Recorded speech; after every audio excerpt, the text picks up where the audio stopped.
जय माता दी। नमस्कार दोस्तों, स्वागत है आप सभी का हमारे YouTube चैनल लक्ष्मी शर्मा की कहानियां पर। ओम नमः भगवते वासुदेवाय। प्रिय भक्तजनों, आज आप सभी श्रवण करेंगे मार्गशीर्ष मास के तीसरे दिन की कथा। प्रेम से बोलिए श्री कृष्ण भगवान की जय, राधा रानी की जय, लक्ष्मी नारायण की जय। भगवान आपकी हमारी सबकी मनोकामना को पूर्ण करे। ब्रह्मा जी भगवान विष्णु से बोले, हे केशव, पुण्य कितने प्रकार का होता है? जो मुझसे आप कहिए, क्योंकि पुण्यों के विषय में सुनने की विशेष इच्छा है मुझ में। श्री विष्णु भगवान ब्रह्मा जी से बोले कि हे पुत्र, सुनो, पुण्य 3 प्रकार का होता है। तुलसी की मृतिका से अथवा गोपी चंदन से पुण्य को धारण करें। विद्वान लोग हरि चंदन से पुण्य को धारण करें अथवा कृष्ण तुलसी की मृतिका को लेकर भक्ति से उद्धर्व पांड को धारण करें तो हरि भगवान प्रसन्न होंगे। हे वत्स, मुझसे गोपी चंदन का महात्म्य सुनो। जो द्वारिका की मिट्टी को हाथ में लेकर ललाट पर ऊर्ध्व पुण्य को धारण करता है तो उसके पुण्य कर्म को कोटि गुना फल प्राप्त होता है। और जो गोपी चंदन को मस्तक पर क्रियाहीन, मंत्रहीन, श्रद्धाहीन, कालहीन भी धारण करता है तो उसको सदा पूर्ण फल प्राप्त होता है।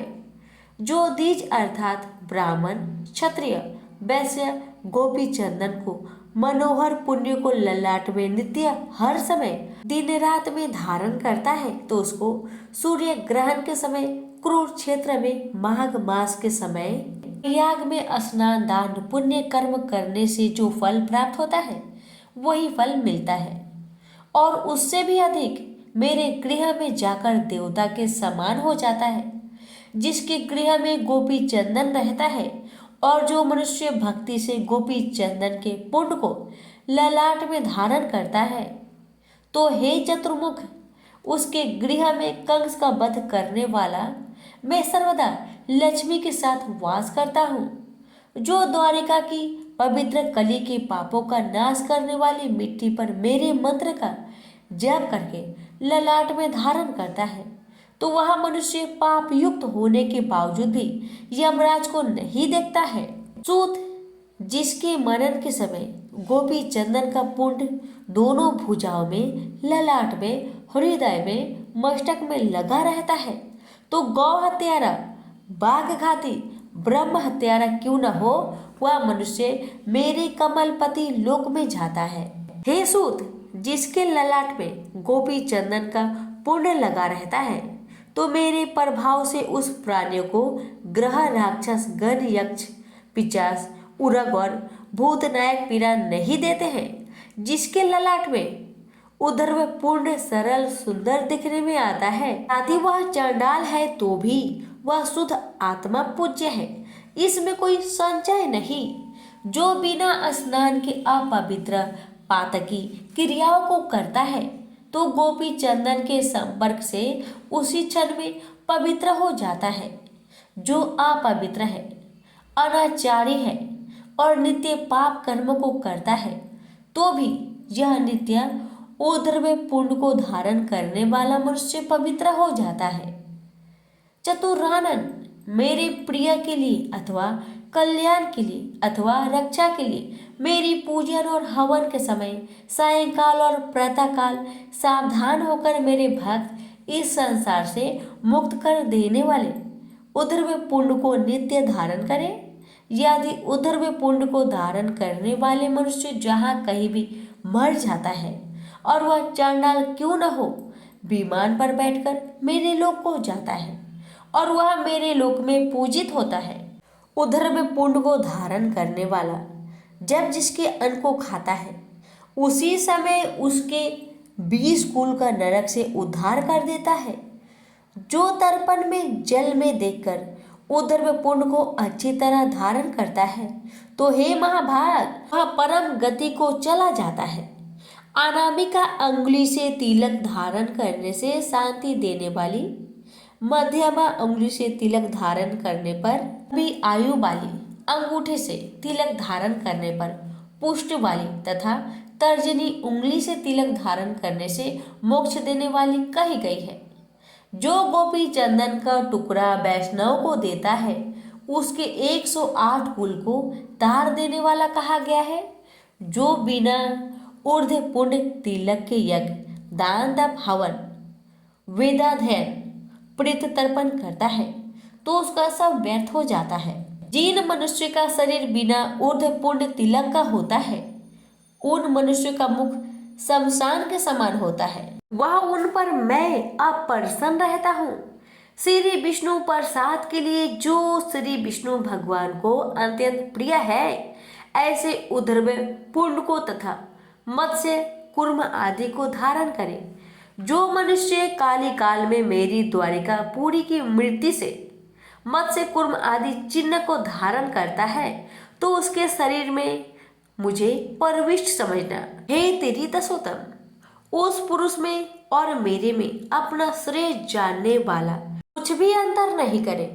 जिसके शरीर में मेरे अवतार के चिन्ह देखने में आए वह मनुष्य नहीं है बल्कि उसको मेरा शरीर जानना चाहिए। उस शरीरधारी का पाप पुण्य स्वरूप हो जाता है।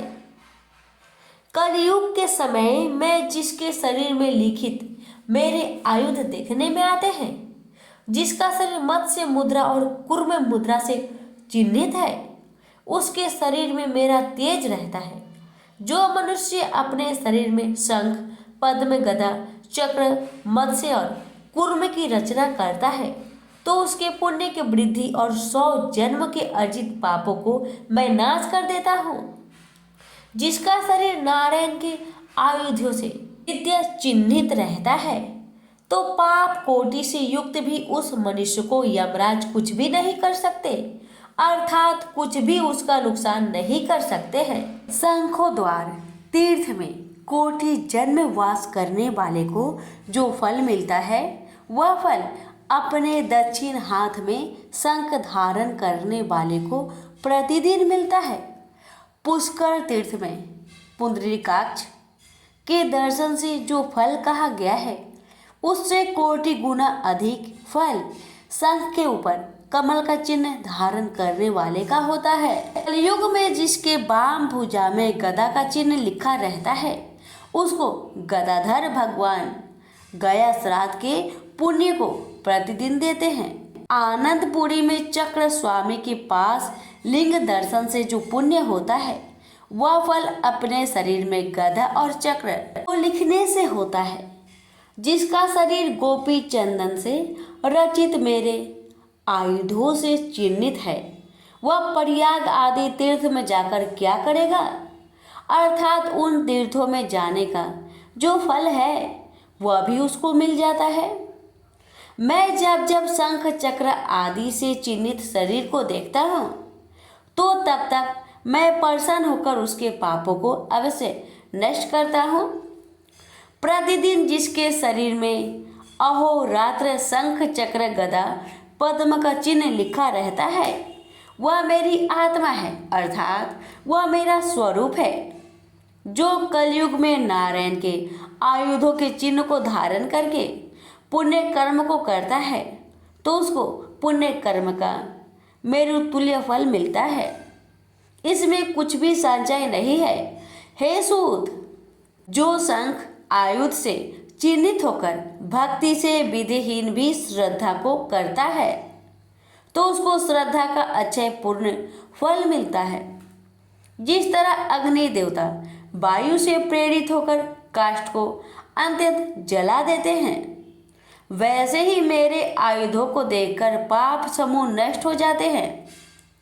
ओम नारायण नमः इष्ट अष्टाक्षर मंत्र से युक्त मुद्रा को और स्वर्ण या चांदी के बने मेरे शंख आदि आयुधों को विशेष रूप से कली काल में धारण करता है तो वह प्रसाद के समान मेरा प्रिय है, अन्यथा मेरा प्रिय नहीं है। नारायण की मुद्रा और शंख, चक्र आदि के चिन्ह हैं तथा धात्री फलों की माला और तुलसी काष्ठ की माला को तथा द्वादशाक्षर मंत्र ओम नमो भगवते वासुदेवाय को और आयुधों को जो ब्राह्मण धारण करता है वह वैष्णव मेरे समान है। जिसके गृह में शंख के चिन्ह से चिन्हित शरीरधारी ब्राह्मण भोजन करता है, हे पुत्र, उसके अन्न को मैं पितरों के साथ स्वयं भोजन करता हूँ। जो श्री कृष्ण के आयुधों से चिन्हित शरीरधारी को देखकर उसका सम्मान नहीं करता, उसके 12 वर्ष के अर्जित पुण्य नष्ट हो जाते हैं। यदि श्री कृष्ण के आयुधों से चिन्हित शरीरधारी शमशान में मर जाता है तो हे मानद, प्रयाग में जो गति कही गई है वह गति उसको मिलती है। कलयुग में जिसका शरीर मेरे आयुधों से मंडित रहता है उसके शरीर में इंद्र आदि समस्त देवता वास करते हैं। जो मेरे शस्त्रों से अंकित होकर मेरी पूजा करता है उसके हजारों अपराधों को मैं नित्य नष्ट करता हूँ। तो काष्ठ से मेरे शस्त्र को पासा बनाकर उस पासा से अपने शरीर को चिन्हित करता है, उसके समान दूसरा वैष्णव नहीं।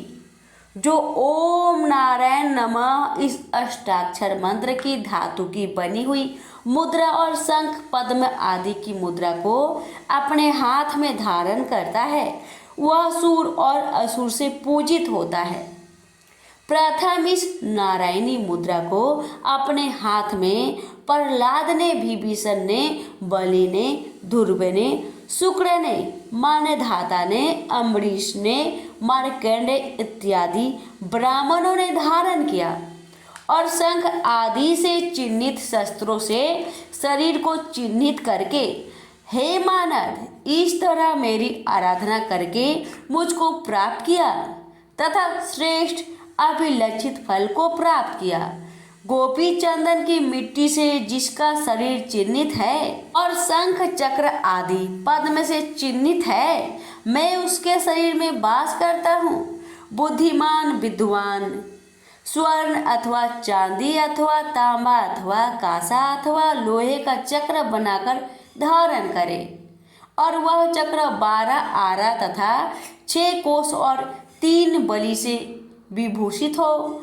इस प्रकार विद्वान सुदर्शन चक्र को बनावे और उपवीत के समान सदा शंख चक्र गदा को धारण करे। विशेष करके ब्राह्मण और वैष्णव लोग इस चक्र के चिन्ह को शिखा उपवीत जनेऊ के समान धारण करे। चक्र के चिन्ह से जिस ब्राह्मण को शरीर रहित है उसका समस्त कर्म निष्फल है और जिसका शरीर मेरे चक्र से चिन्हित है वह पवित्र है। यह वेद का वचन है। विद्वान को चाहिए कि जो कुछ भी देवताओं को चढ़ाई हुई वस्तु हव्य व पितरों को चढ़ाई हुई वस्तु काव्य चक्राडीत को देवे और चक्र चिन्ह कवच को देवता दानव भी नहीं तोड़ सकते हैं तथा वह मनुष्य समस्त प्राणी और शत्रु तथा राक्षसों से विजयी पाता है। जिसके शरीर में मेरा चक्र चिन्ह कवच रहता है उसके घर में पुत्र पौत्र का अशुभ नहीं होता है। ब्राह्मण अपने दाई भुजा में सुदर्शन चक्र धारण करे और बाई भुजा में शंख धारण करे। इस बात को वेद वेता लोग जानते हैं। मंत्र वेता मंत्र से अलग अलग प्रतिष्ठा करे, फिर ललाट में गदा को, मस्तक में धनुष और बाण को, हृदय में नंदक नामक तलवार को और दोनों भुजाओं में शंख चक्र को धारण करे।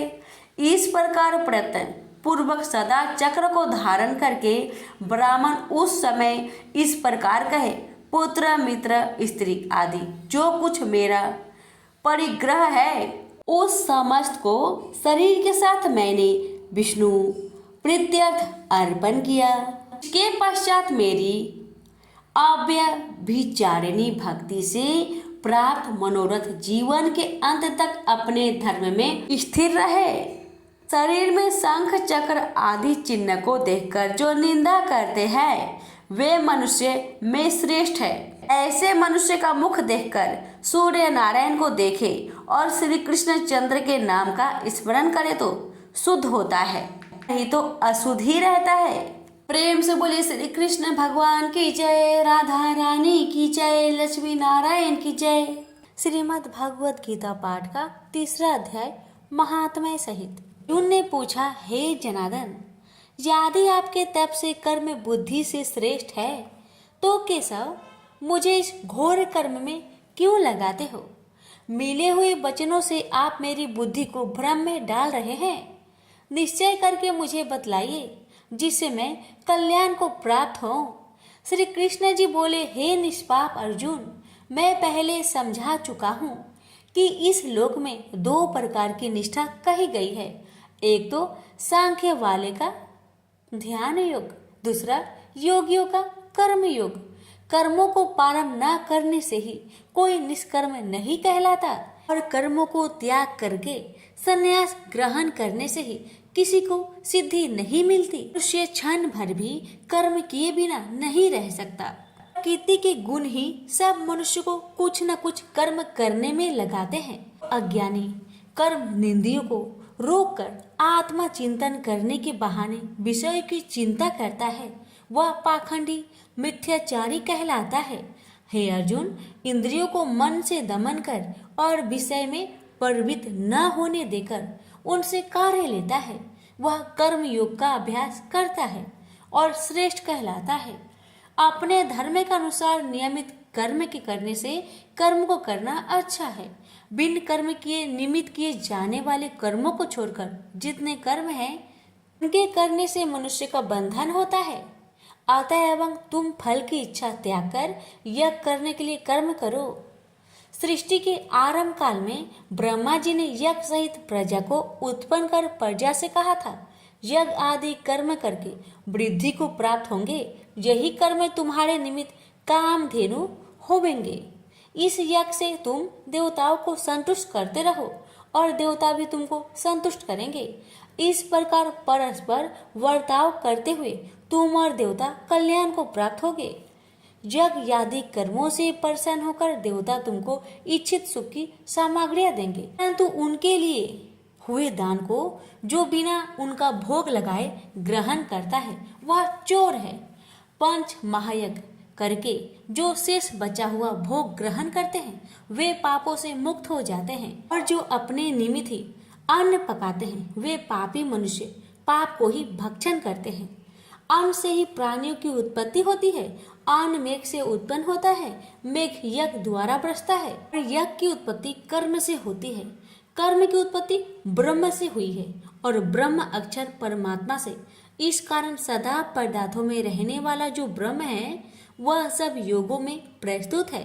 हे पार्थ, इस प्रकार चलाए हुए आसक्त अज्ञानियों की बुद्धि में ज्ञान भेदभाव उत्पन्न न करे, परंतु आप स्वयं कर्म करता हुआ उसमें भी प्रसन्नता पूर्वक कर्म करावे।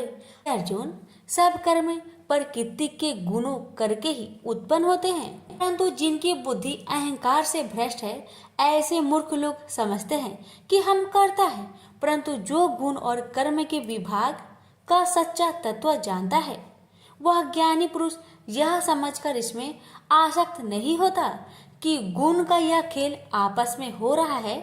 प्रकृति के गुणों को भूले हुए मनुष्य गुण और कर्मों से आसक्त होते हैं। उन अल्पज्ञ मदों के ज्ञानी पुरुष कर्म मार्ग से चलायमान ना करें। हे अर्जुन, अध्यात्मक बुद्धि से तुम सब कर्मों को मुझ पे अर्पण करके कर्म फलों की आशा ममता को छोड़कर संग्राम करो। जो पुरुष श्रद्धा पूर्वक मेरे वचनों पर दृष्टि दोष ना करके मेरे इस मत के अनुसार आचरण करते हैं वे लोग कर्म बंधन से निश्चय मुक्त हो जाते हैं, और जो अज्ञानी मेरे इस मत पर दोष दृष्टि करते हुए इसको ग्रहण नहीं करते वे संपूर्ण ज्ञान से रहित है। उनको नष्ट हुआ जानो। अपना कठिन धर्म भी दूसरे के सहज धर्म से हितकर होता है। धर्म में मरना भी कल्याणकारक है, परंतु अन्य धर्म भयानक है। अर्जुन ने कहा, हे विष्णु नंदन श्री कृष्ण, पुरुष को पाप करने की इच्छा ना होते हुए भी उसे कौन बलात् पाप के मार्ग में प्रवृत्त कराता है? कृष्ण भगवान बोले, हे अर्जुन, रजोगुण से उत्पन्न होने वाला काम व क्रोध मनुष्य को पाप मार्ग में ले जाता है।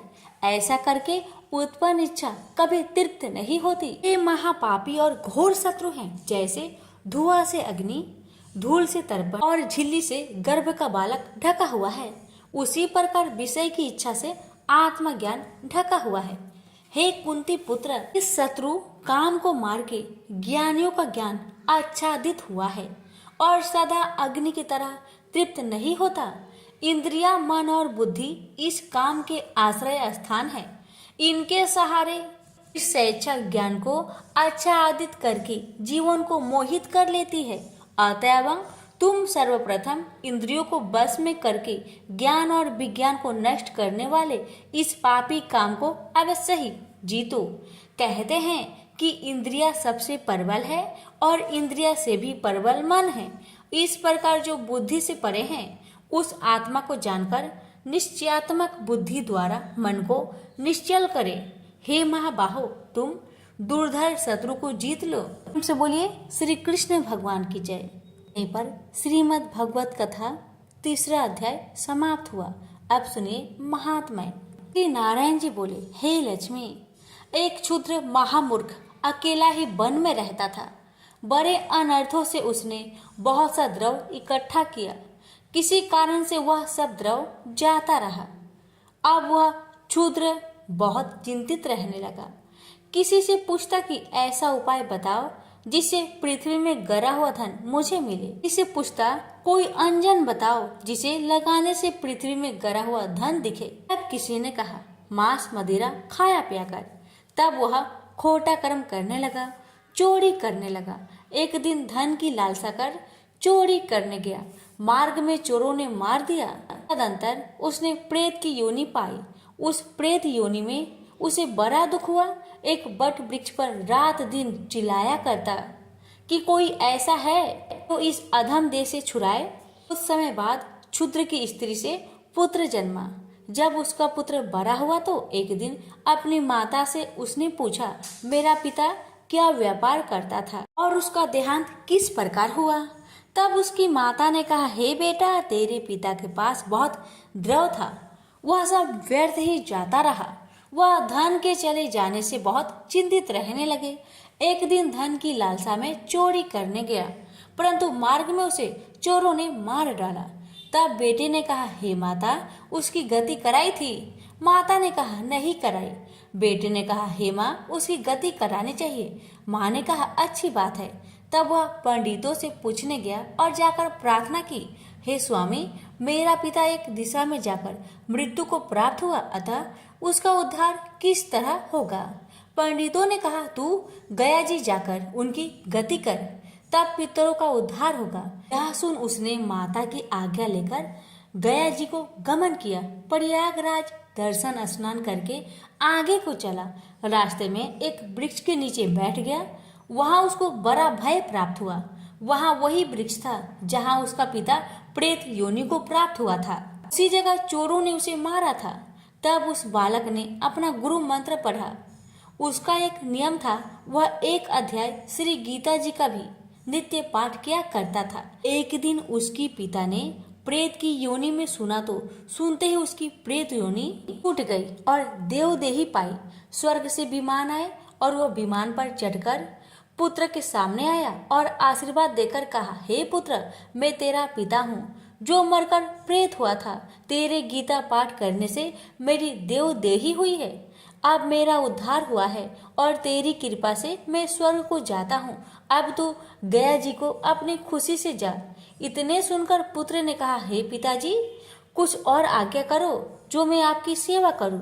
तब उस देवदेही ने कहा, देख, मेरी 7 पीढ़ियों के पितर नरक में पड़े हैं। अब तू गीता जी के 3रे अध्याय का पाठ करके उनको भी इस दुख से मुक्ति प्रदान कर। इतना वचन कह वह देवदेही स्वर्ग को गए। तब उस बालक ने वहीं पर पुनः गीता जी के 3रे अध्याय का पाठ किया और सब पितरों को उसका पुण्य देकर वैकुंठवासी हुआ।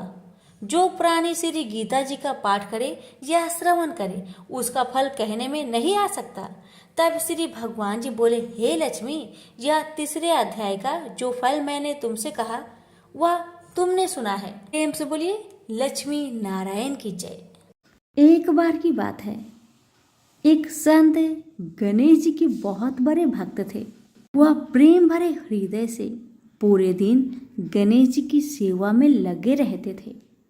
प्रातःकाल उन्हें बड़े प्रेम से उठाना, स्नान आदि करवाकर वह उन्हें अत्यंत प्रेम के साथ अपने हाथों से भोग लगाते और उसके बाद वह उनके भजन कीर्तन में लीन हो जाते थे और रात्रि में भक्ति और प्रेम से परिपूर्ण हो वह उनको सुलाकर स्वयं सोते थे। यह कार्य उनकी दिनचर्या बन गया था। ऐसा प्रतिदिन करते करते उनका समय कब व्यतीत हो जाता था उन्हें स्वयं भी इस बात की ज्ञात नहीं थी। वह जहाँ भी जाते वह गणेश जी को अपने संग ले जाते। हर क्षण उन्हें सिर्फ गणेश जी का ध्यान रहता। वह सिर्फ उनकी ही बात किया करते और गणेश जी भी उन संत की सेवा भाव से अति प्रसन्न रहते थे। वो कहते हैं न कि भगवान को सिर्फ भक्त का प्रेम भरा हृदय चाहिए और कुछ भी नहीं। यह बात इस कहानी से सिद्ध हो जाती है कि भगवान को सिर्फ प्रेम और भक्ति की शक्ति से ही बस में किया जा सकता है। एक बार वह संत कुछ अन्य संतों के साथ ट्रेन की यात्रा कर रहे थे। वह संत अपने साथ गणेश जी को भी अपनी यात्रा में ले आए और अपनी साथ वाली सीट पर उन्हें विराजमान कर उनको प्रणाम किया। अब उन संत ने अन्य संतों के साथ मिलकर प्रभु की भक्ति में ओल प्रेत होकर प्रभु का भजन कीर्तन आरंभ कर दिए। गणेश भजन और कीर्तन की समाप्ति के पश्चात वह सभी संत प्रभु भक्ति की चर्चा में लीन हो गए और कब उनकी मंजिल आ गई उन्हें पता भी नहीं चला। सभी संत एक साथ ट्रेन से नीचे उतरकर स्टेशन से बाहर आ गए और आश्रम पहुंच गए। आश्रम में पहुंचकर जब उन संत का भोजन का समय हुआ तो उन संत ने सोचा कि गणेश जी के भोग का समय भी हो चुका होगा। बिना गणेश जी को भोग लगाए मैं भोजन कैसे ग्रहण कर सकता हूँ? और गणेश जी को भोग लगाने के लिए भोग की तैयारी करने लगे। किंतु यह क्या, जब वह संत भोग लगाने के लिए गणेश जी को अपने बक्से में से निकालने लगे तो गणेश जी तो वहां पर विराजमान थे ही नहीं। यह दृश्य देखकर संत को बहुत आघात लगा।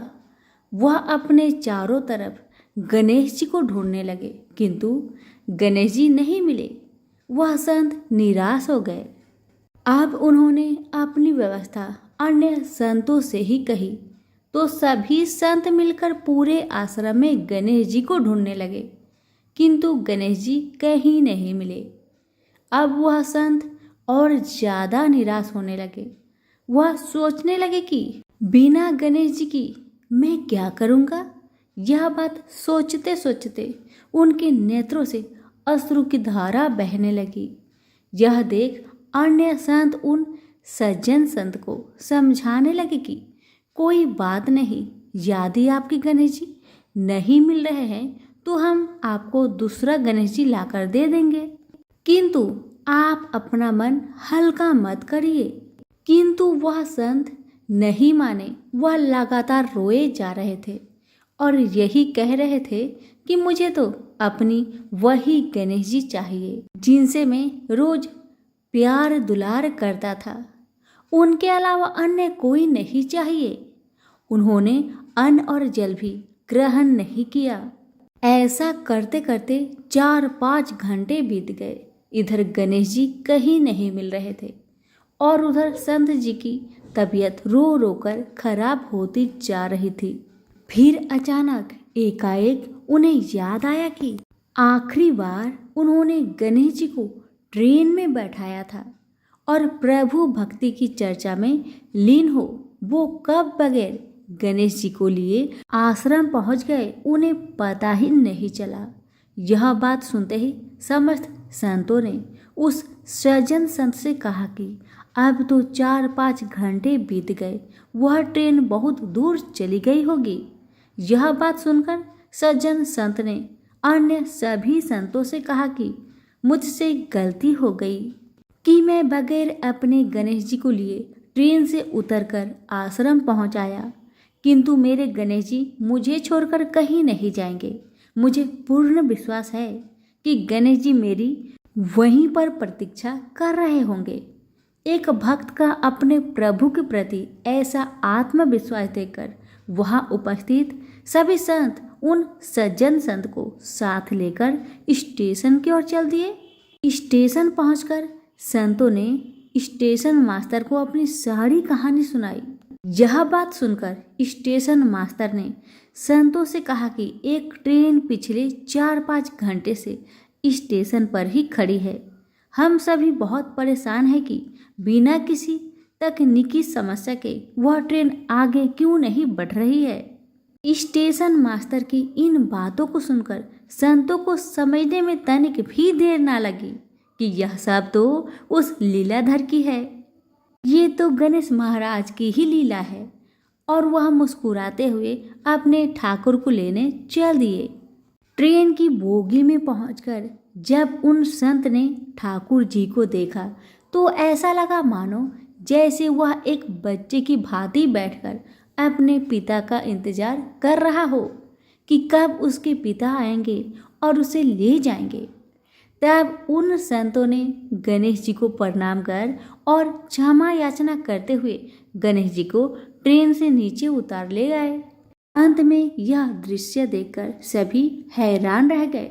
जब वह संत अपने गणेश जी को लेकर जैसे ही ट्रेन से नीचे उतरे वैसे ही वह ट्रेन भी चल दी, जो बिना किसी तकनीकी समस्या के स्टेशन पर पिछले 4-5 घंटे से खड़ी थी। वहां खड़े सभी स्वजन पुरुषों ने भक्ति की शक्ति का यह दृश्य देखकर सभी ने गणेश जी के चरणों में सत सत प्रणाम किया और आश्रम की ओर चल दिए। सभी प्रेम से बोले गणेश महाराज की जय हो। कथा अच्छी लगे तो दूसरों को शेयर करना बिल्कुल ना भूले और हमारे चैनल को सब्सक्राइब भी कर ले। धन्यवाद।